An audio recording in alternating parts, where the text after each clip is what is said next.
इंसान की जिंदगी का मापदंड या क्रियान्वयन किस बात पर टिका है, ये किसी को भी नहीं पता।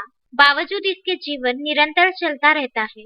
मगर इंसान को उसके जीवन में जो कुछ भी हासिल होता है, उसके लिए एकमात्र कारण उसका कर्म होता है।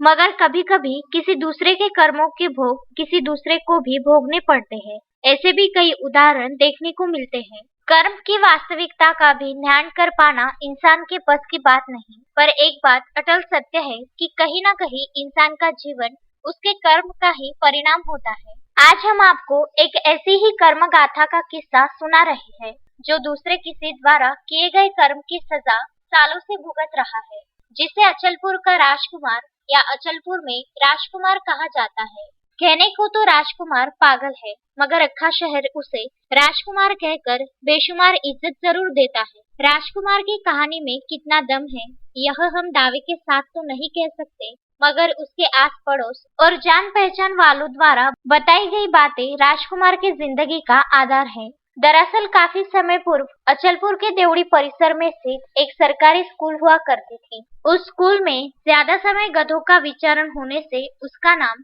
गधेघाट स्कूल पड़ गया था। राजकुमार भी इसी स्कूल का काफी होशियार छात्र था। स्कूल से कुछ ही दूर विलायतपुरा में उसका घर था।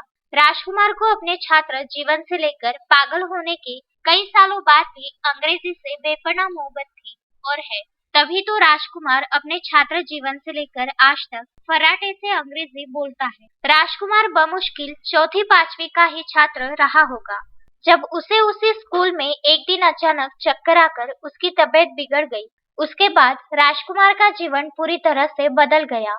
अपनी पढ़ाई लिखाई में खुश, हमेशा जिंदा दिली से एक राजकुमार की तरह जिंदगी जीने वाला राजकुमार अब कुछ पागलपन की हरकतें करने लगा और समय के साथ बदले पहनावे, सफेद कुर्ता पैजामे में पागल राजकुमार का नया रूप सामने आ गया, जो आज भी बदस्तूर जारी है।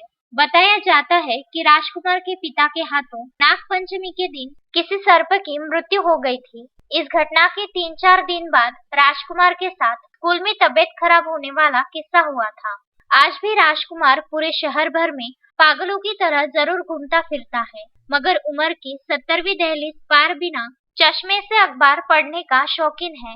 फर्राटे से अंग्रेजी बोलता है, जब चाहे जहाँ चाहे, और जो उसका दिल बोलता है वो बिंदास अपने मुताबिक जीता है, जिसमें शहर के लोग भी उसका कोई विरोध नहीं करते, बल्कि उसकी दरियादिली और समर्पित जिंदगी को इज्जत देकर उसके पागलपन के हर अंदाज को स्वीकार करते हैं। और उसके जीने का यही अंदाज और नाम किसी राजकुमार की जिंदगी से जरूर कहीं ना कहीं मेल खाता है। पर्दे पर तो अदाकारी वाले कई हीरो हमने देखे हैं, मगर किसी और के कर्मों की सालों से सजा भुगतने वाला भी तो जीवन के रंगमंच का असल हीरो बन सकता है कि नहीं, इस बात की सोच भी इंसान में होनी चाहिए। जयकुमार घिया के साथ पंकज साबू, विदर्भ न्यूज, अचलपुर।